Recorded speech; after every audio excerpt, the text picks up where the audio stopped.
Bapak, Ibu, dan saudara sekalian, belasan tahun lalu ketika anak saya masih berusia 3 dan 6 tahun, kurang lebih seperti itu, tiap kali saya pulang ke pastori, mereka selalu meminta, "Pak, mau naik mobil." Dan naiklah mereka ke mobil, saudara-saudara, mereka berdua, dan kami berkeliling di kompleks perumahan, kadang ke kompleks perumahan sebelah. Dan dalam perjalanan itu kadang-kadang anak-anak itu tertidur, lalu saya pulang, semuanya selesai. Bagi anak-anak saya pada waktu itu, naik mobil itu tujuan akhir. Yang penting sudah naik mobil bareng papa, keliling-keliling, sampai tertidur atau tidak tertidur, kemudian pulang. Naik mobil itu dilihat sebagai sebuah tujuan akhir. Dan kita, saudara-saudara, kita sebagai orang dewasa, kita bertransportasi setiap hari menggunakan mobil. Mobil itu bagi kita bukan tujuan akhir, kan? Kita selalu menggunakan mobil itu sebagai sarana untuk berpindah dari satu tempat ke tempat yang lain. Barangkali dari Gading Serpong ini menuju ke bandara. Barangkali dari Gading Serpong ini menuju perjalanan panjang ke Surabaya, kota tempat di mana saya melayani. Nah, kalau mobil, saudara-saudara, dilihat sebagai sarana, maka di dalam tiap perjalanan kita akan pasti nanya, kita sudah sampai di mana ya? Kita makin mendekati bandara atau masih jauh ya? Dalam perjalanan kita ke Surabaya, kita nanti sampai di mana ya? Makin lama makin dekat atau makin lama makin jauh. Mobil, saudara-saudara, benda yang sama itu bisa dilihat dari dua persepsi. Dilihat sebagai sebuah tujuan akhir, yang penting sudah naik mobil, sudah berkeliling, atau yang kedua, mobil sebagai kendaraan itu dilihat sebagai sarana transportasi yang membawa dari satu titik ke titik yang lain. Sehingga wajar untuk bertanya, udah nyampe di mana ya kita? Nah, begitu pula saudara-saudara dengan kehidupan rohani, kehidupan spiritualitas kita yang tercermin dalam ibadah kita, yang tercermin dalam pelayanan kita, yang tercermin dalam doa-doa kita, yang tercermin dalam setiap pujian dan penyembahan yang kita lakukan.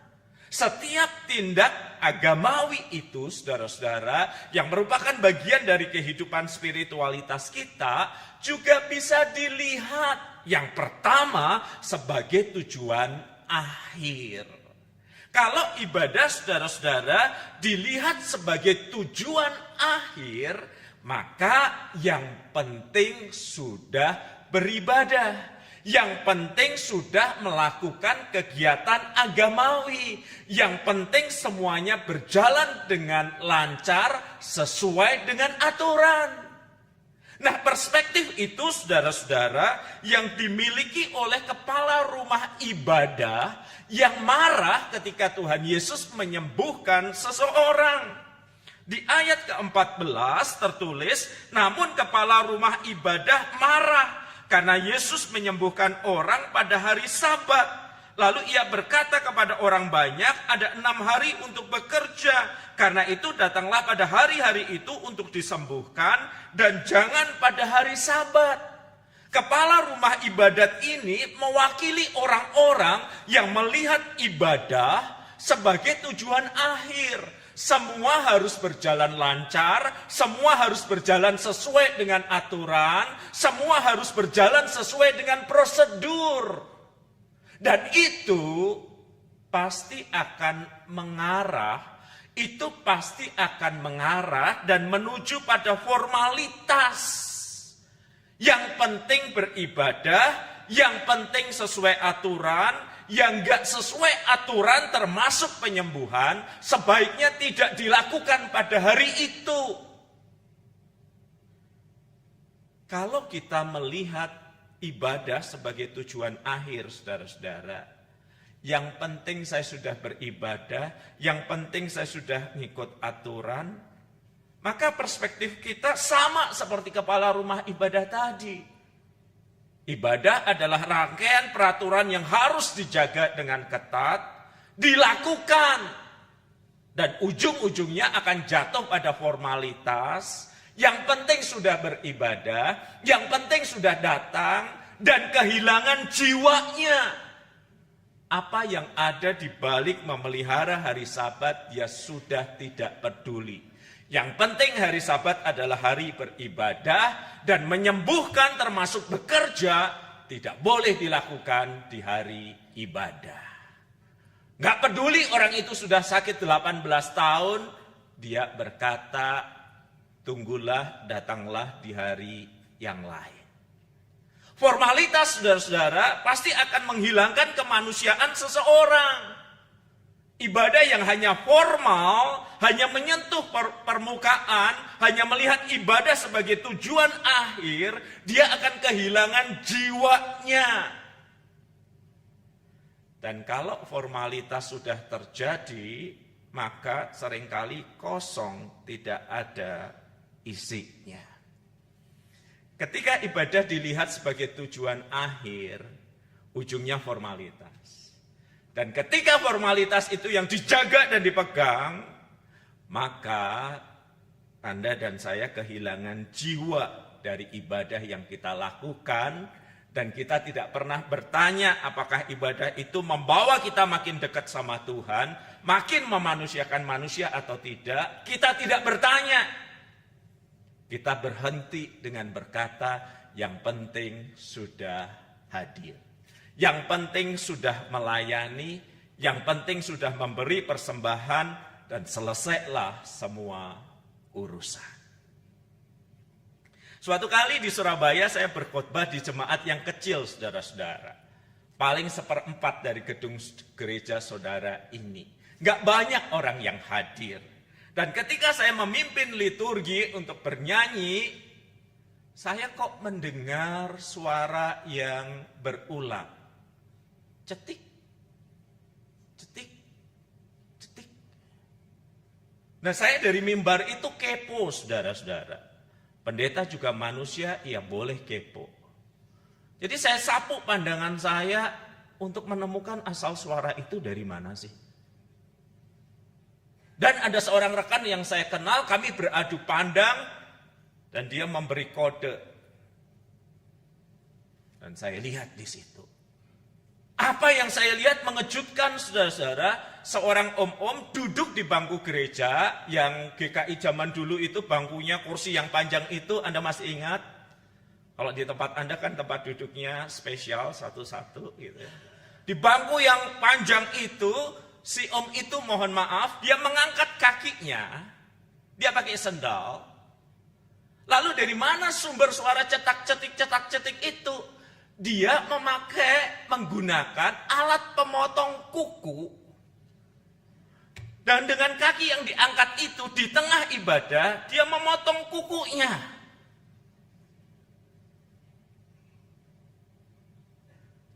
Saya lihatin, saudara-saudara. Si om melihat ke saya tersenyum,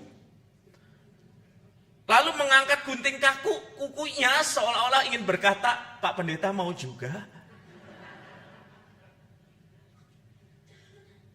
Bayangin saudara-saudara, jadi sumber suara itu dari si om. Kan saya khawatir, habis potong kuku nanti pedicure, manicure, kerimbat. Itu bukan jemaat saya, jadi saya nggak bisa memarahi terbuka kan. Jadi selesai ibadah saya minta izin kepada majelis jemaat untuk mengajak bicara sama si om. Saya ajak bicara, 4 mata. Om, kenapa om datang ibadah dan sepanjang ibadah om itu motongin kuku? Kenapa nggak berkebun sekalian? Dan jawabannya saudara-saudara adalah, Pak Pendeta itu harusnya bersyukur. Loh kenapa om? Karena saya ini masih datang ke gereja, saya ini masih memenuhi kewajiban saya. Persembahan tetap saya kasih kok. Saya ini masih lebih lumayan daripada si X, si Y, si C, yang Pak Pendeta tahu mereka nggak pernah datang ibadah minggu loh. Kalau mau marah, marahin mereka tuh yang nggak mau datang. Jangan saya.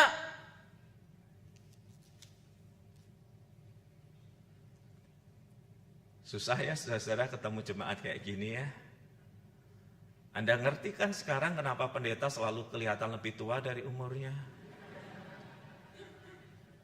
Itu baru satu, saudara-saudara. Formalitas. Yang penting saya datang Pak Pendeta. Masalah saya di gereja potong kuku, potong rambut. Itu urusan saya.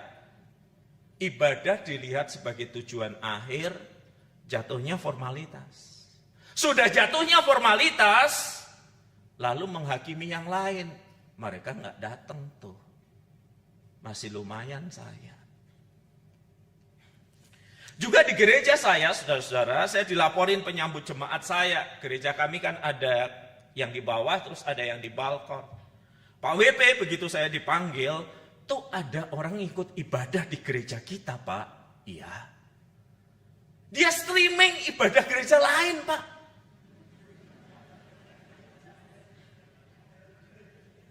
Dia pakai tablet yang besar, dan repotnya, Pak, dia nggak pakai headset.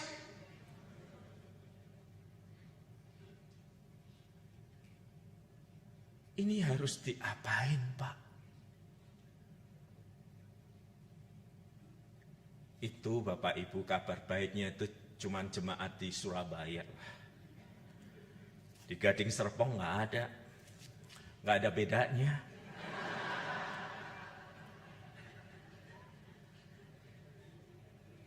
Dan kembali saudara, kalau seandainya ditegur, saya akan mendengar jawaban yang sama. Kan saya datang ke gereja Bapak, persembahannya ke gereja Bapak. Nggak kayak orang lain yang nggak datang itu loh. Saudara, kalau ibadah dilihat sebagai tujuan akhir, maka yang penting saya hadir, yang penting saya ada, ujungnya formalitas. Kalau sudah ujungnya formalitas, nanti jatuhnya ke orang lain, dia juga judgmental, dia juga penuh dengan penghakiman. Dia nggak pernah sibuk dengan dirinya sendiri dan bertanya apakah ibadah ini membawa saya makin dekat kepada Tuhan, makin mengasihi sesama. Enggak. Dia cuma sibuk untuk datang, formal, dan kemudian ujungnya itu dia akan sibuk sama orang lain. Kenapa orang lain nggak ngikutin aturan? Kenapa orang lain nggak kayak saya? Tepat seperti kepala rumah ibadah kan? Kenapa menyembuhkan di hari Sabat? Kenapa nggak di hari yang lain? Ketika kita melihat ibadah kita sebagai formalitas, sebagai tujuan akhir,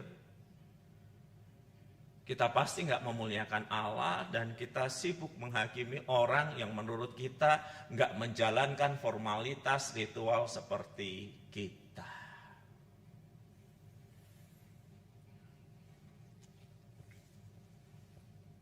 Perspektif kedua tentang ibadah, kehidupan spiritualitas ditunjukkan oleh Tuhan Yesus ketika dia sedang mengajar di dalam suatu rumah ibadat.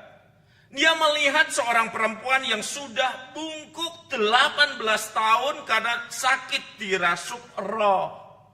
Saudara bayangkan nih perempuan udah menderita 18 tahun, saudara. 18 tahun. Tuh kalau anak lahir, dia udah kuliah di perguruan tinggi negeri atau swasta. Kalau KPR rumah rasanya juga udah lunas tuh saudara-saudara. 18 tahun waktu yang panjang dalam keadaan sakit dia tetap beribadah. Dia tidak marah kepada Tuhan, dia tidak kecewa kepada Tuhan. Dia datang tetap untuk beribadah dan ketika Tuhan Yesus melihat dia tergerak dengan penuh belas kasihan. Hai ibu, engkau telah bebas dari penyakitmu. Lalu Tuhan Yesus menumpangkan tangan dan perempuan itu sembuh dan memuliakan Allah. Saudara-saudara, saya membayangkan kalau peristiwa ini terjadi di zaman sekarang kan semua orang udah siap. Ayo, viral nih, kita bikin viral nih. Gitu ya. Tuhan Yesus bisa nggak diulangi yang dramatis tadi supaya lebih viral. Semua orang pasti akan kagum, semua orang akan merasa hebat, semua orang akan merasa wow. Lalu kalau itu terjadi di zaman sekarang, bagian multimedia gereja langsung akan membawa perempuan itu. Kesaksian Bu untuk konten kita ya. Tetapi di tengah suasana kebahagiaan itu ada satu orang yang marah. Gak bisa menyembuhkan di hari Sabat, datang di hari-hari yang lain. Alias yang ini berkata apa? Saya gak peduli kamu sakit kayak apa ya, aturan tetap aturan.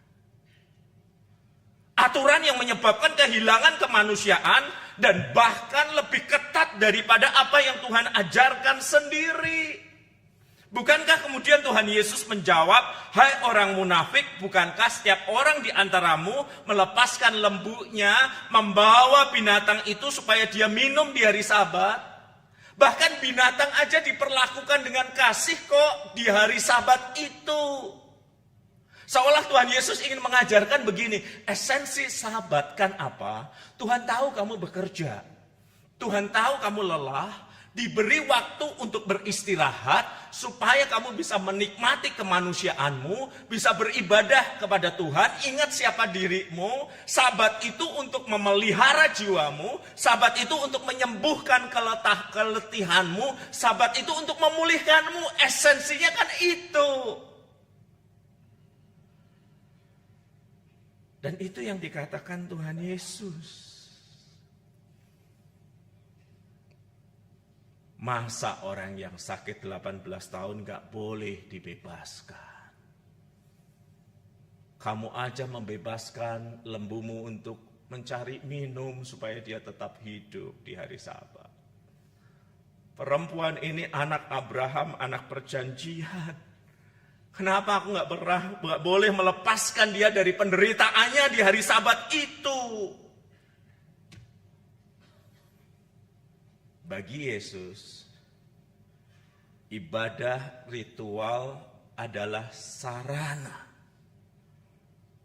untuk memuliakan Allah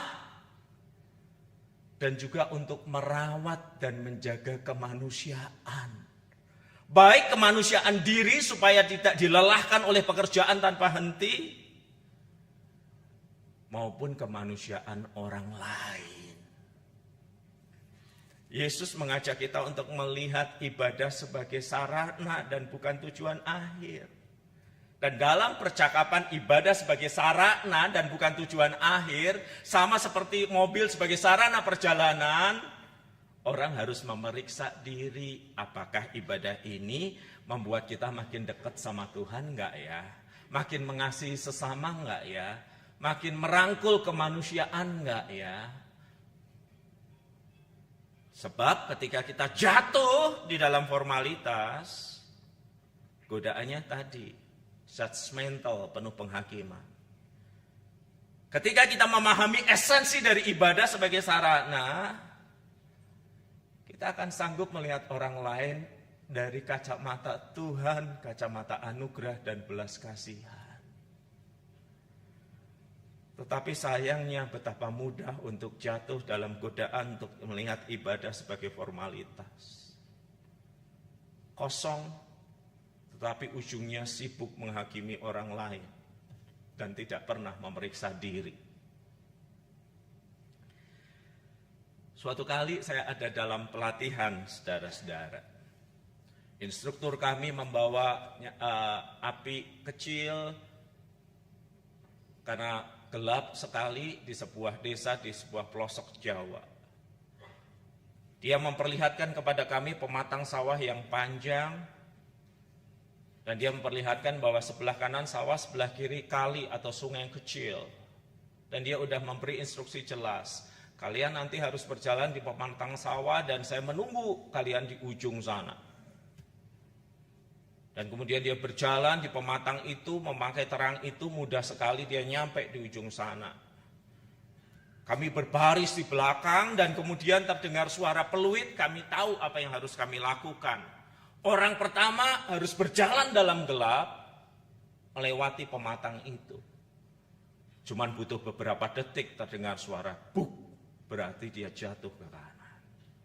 Orang yang kedua, peluit berbunyi, jalan, terdengar suara biur, berarti dia jatuh ke kiri. Orang yang ketiga, terdengar suara peluit, dia berjalan, lama hening, tiba-tiba terdengar suara buk dan biur.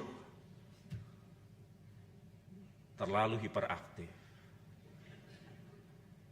Dan semua kami jatuh. Dan Anda tahu jatuh ke sungai, jatuh ke pematang, ya kotor. Tapi kami nggak bisa melihat kekotoran kami. Karena apa? Karena nggak ada cahaya. Nah, ketika kami berkumpul di ujung itu dengan segala kekotoran kami, instruktur kami membawa lampu itu kembali. Dan seorang rekan perempuan sibuk mengatakan, itu loh wajahmu kotor. WP, itu loh bajumu kotor. Kamu rambutmu benerin dan yang lainnya. Dia sibuk memeriksa hidup orang lain. Seorang perempuan dengan rambut yang pendek. Saya berdiri di belakangnya dan seorang rekan juga berkata kepada saya begini. WP, kandanono arek iki gak beres ta. Terjemahan muncul ya Bapak Ibu. WP kasih tahu anak ini itu ada yang gak beres. Saya jawab, enggak galak orangnya.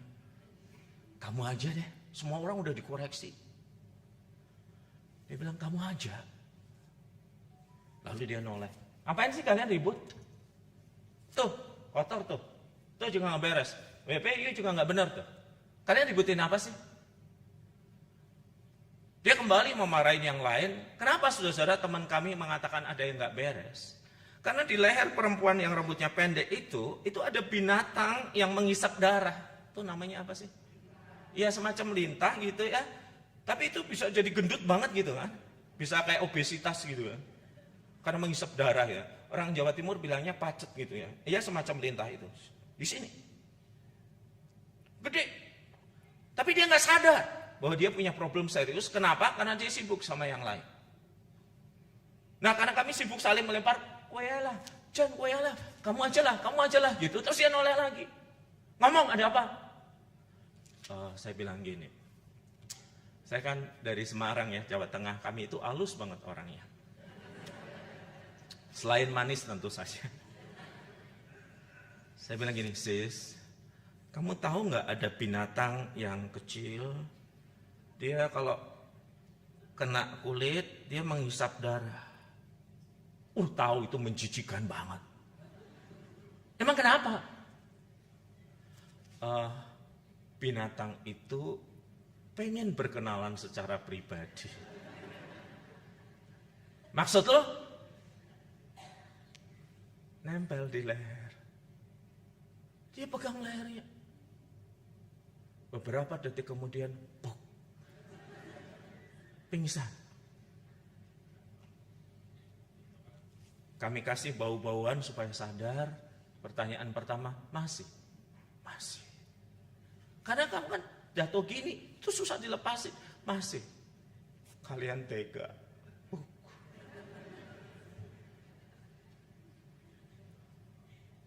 Orang kalau ngelihat ibadah sebagai formalitas dan dia udah merasa dirinya oke dengan itu, dia itu sibuk dengan orang lain. Pak WP mesti tahu, dia bisnismen, kelakuannya kotor. Pak WP mesti lihat dia romantis tuh di gereja, tapi saya tetangga sebelahnya kemarin dia baru saja ngebukin istrinya gebukin pakai sapu. Pak WP mesti ngerti tuh majelis yang berdiri itu utang sama saya nggak pernah dibayar. Tuh Pak WP tahu tuh pendeta itu Pak, yang berdiri di mimbar itu kelihatannya aja kudus Pak, tapi saya pernah lihat dia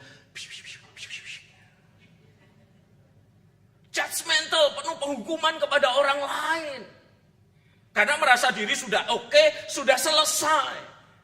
Tetapi Yesus Kristus memanggil Anda dan saya untuk melihat ibadah ini sebagai sarana untuk menyatakan belas kasihan Allah, untuk menyembuhkan kehidupan, untuk juga memeriksa diri apakah dalam perjalanan ini makin lama saya makin menyerupai Kristus anaknya, makin memanusiakan manusia yang lain dalam tutur kata dan tindakan, sehingga makin lama kita itu makin dekat sama Tuhan. Kalau dalam bahasa Alkitab, makin serupa dengan Kristus. Sempurna enggak, tetapi bertumbuh ke arah keserupaan iya. Dan pertumbuhan itu nanti akan terlihat dalam cara kita memperlakukan orang yang berbeda, yang kurang beruntung, yang punya pergumulan, yang enggak sama kayak kita. Bukankah Alkitab mengatakan kita tidak mungkin berkata kita mengasihi Tuhan yang enggak terlihat ketika kita tidak mampu untuk mengasihi dan memanusiakan manusia yang kelihatan itu? Suatu kali seseorang telepon saya dan berkata gini, Pak WP, terima kasih ya gereja sudah membantu persekutuan kami. Nah, sebagai ucapan terima kasih, boleh enggak anak-anak anggota persekutuan kami, disebut anak-anak itu sebenarnya bukan anak-anak kecil, orang dewasa, datang beribadah ke gerejanya Pak WP apa adanya kami. Nah, saya langsung berkata begini, gereja itu terbuka untuk semua orang kok. Jadi datang aja enggak masalah, apa adanya. Benar ya Pak WP? Loh, saya bilang ya benar toh Pak. Nah, gereja buat apa kalau dia mendiskriminasi orang, menolak orang? Gini loh Pak WP. Pak WP kan tahu persekutuan kami isinya orang kayak apa kan. Ya saya udah tahu Pak, kita kan udah pernah persekutuan bareng. Nah, ini saya minta izin dulu ya Pak. Saudara-saudara, persekutuan yang kami bantu itu unik saudara-saudara. Mereka berasal dari kalangan menengah ke bawah, kami bantu dengan sabun, handuk, makanan sederhana. Dan yang membuat persekutuan ini unik adalah mayoritas anggotanya, mohon maaf ya saudara-saudara, saya susah menemukan istilah yang tepat. Itu adalah orang-orang yang sering disebut waria, gitu. Wanita pria. Pria yang berpenampilan punya tubuh seperti perempuan gitu. Kalau orang Jawa Tengah bilangnya wadam, wanita Adam gitu. Mohon maaf ya sebutannya nggak menyenangkan ya. Nah, semua anggotanya kayak gitu. Dan pengurusnya telepon bilang gini, soalnya kami pernah Pak mau masuk gereja tertentu, ushersnya menolak dan berkata nggak boleh ibadah kalau gendernya nggak jelas. Laki-laki ya pakai baju laki-laki, perempuan pakai baju perempuan, jangan laki-laki pakai baju perempuan, dan modelnya nggak jelas kayak begini. Anak-anak sakit hati Pak. Jadi sebelum kejadian lagi saya tanya, boleh nggak Pak? Saya tahu kalau di GKI biasanya jawabannya apa saudara-saudara? Nunggu rapat majelis. Rapat majelisnya kapan? Bulan depan. Minggunya kapan? Besok. Enggak, saya bilang datang Pak. Nggak usah pakai rapat-rapatan. Nggak ada yang perlu dirapatkan. Gereja itu terbuka untuk siapa aja. Untuk kehidupan yang hancur, berantakan, dan yang lainnya. Sebagian punya dosa kelihatan, sebagian dosanya nggak kelihatan kok. Jadi datang aja. 30 orang nggak apa-apa Pak, banyak juga nggak apa-apa. Di hari itu saya pelayanan di luar, saya diterima telepon dari penatua saya. Meriah Pak gereja kita Pak. Mereka kalau nyanyi semangat loh Pak.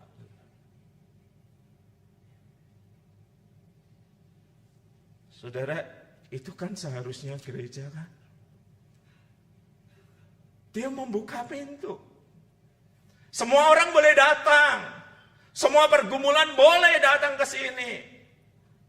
Semua orang yang bergumul dengan dosanya dan Anda dan saya punya dosa kita masing-masing, please come, welcome. Dan rasakan bagaimana Tuhan itu menjamah, menyembuhkan, memulihkan. Rasakan bagaimana gereja itu seperti Bapa yang berlari mengejar anak yang hilang itu. Rasakan kehadiran Tuhan yang mendekatmu dalam kepatahan hatimu. Barangkali kamu sedang ditinggalkan oleh orang yang kamu cintai. Barangkali kamu sudah punya masalah besar dalam hidupmu. Barangkali kamu merasa dirimu gagal, dinilai dirimu gagal, rasakan bagaimana ibadah ini menjamah, memulihkanmu. Barangkali lewat 1-2 kali kalimat khotbah atau lewat penggalan nyanyian. Rasakan bagaimana Kristus hadir di tubuhnya untuk menyembuhkan bagian tubuhnya, jemaatnya, masing-masing. Tuhan Yesus mengajak kita untuk melihat ibadah ini bukan tujuan akhir.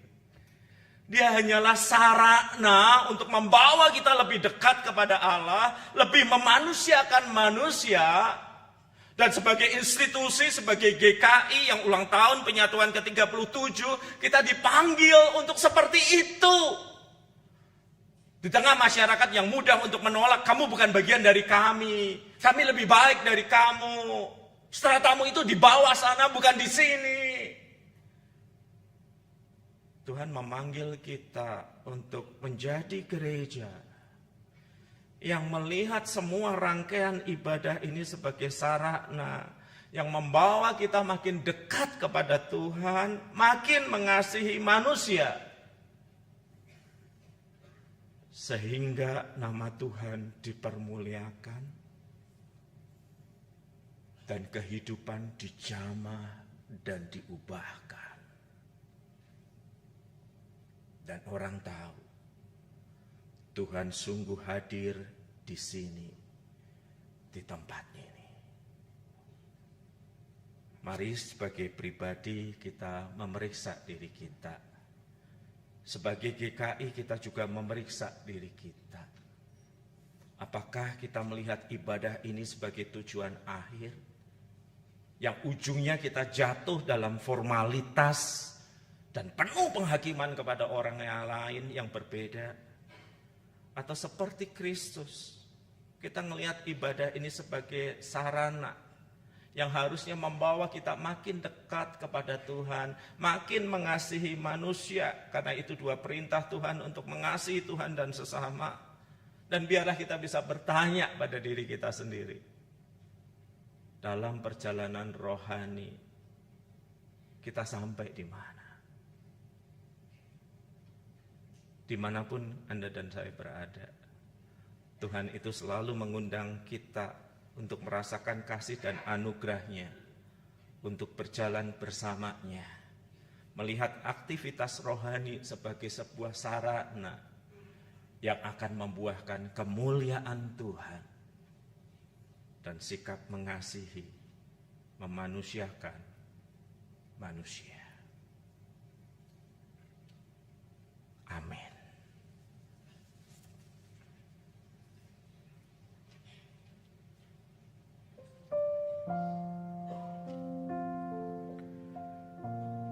Umat Tuhan, kita telah dipersatukan dalam gereja-Nya untuk melanjutkan misi Allah.